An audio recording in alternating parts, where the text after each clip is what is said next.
November 30th, Daily Devotional, Lift 'em Up by Ellen G. White. All judgment to the Son. For as the Father hath life in himself, so hath he given to the Son to have life in himself, and hath given him authority to execute judgment also, because he is the Son of Man. John chapter 5, verses 26 and 27. To his Son the Father has committed all judgment. Christ will declare the reward of loyalty. The Father judgeth no man, but hath committed all judgment unto the Son, and hath given him authority to execute judgment also, because he is the Son of Man. John chapter 5, verses 22 and 27. Christ accepted humanity and lived on this earth a pure, sanctified life. For this reason, he has received the appointment of judge. He who occupies the position of judge is God manifest in the flesh. What a joy it will be to recognize in him our teacher and redeemer, bearing still the marks of the crucifixion from which shine beams of glory, given additional value to the crowns which the redeemed receive from his hands, the very hands outstretched in blessing over his disciples as he ascended. The very voice which said, Lo, I am with you always, even unto the end of the world.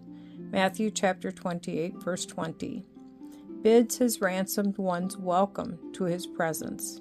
The very one who gave his precious life for them, who by his grace moved their hearts to repentance, who awakened them to their need of repentance, receives them now into his joy. Oh, how they love him! The realization of their hope is infinitely greater than their expectation. Their joy is complete, and they take their glittering crowns and cast them at the Redeemer's feet.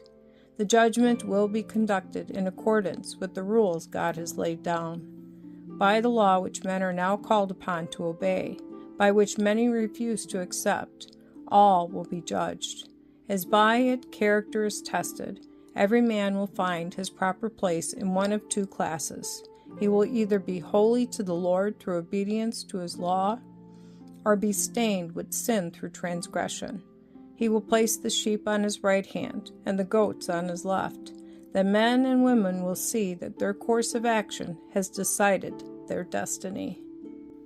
To Christ has been committed all judgment, because he is the Son of Man. Nothing escapes his knowledge.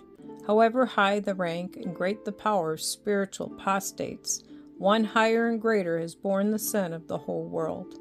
He is infinite in righteousness and goodness and in truth. He has power to withstand principalities and powers and spiritual wickedness in high places. Armed and equipped as the captain of the Lord's host, he comes to the front in defense of his people. His righteousness covers all who love and trust him. The general of armies, he leads out the heavenly host to stand as a wall of fire about his people. He alone is the judge of their righteousness, for he created them, at an infinite cost to himself, redeemed them. He will see that obedience to God's commandments is rewarded.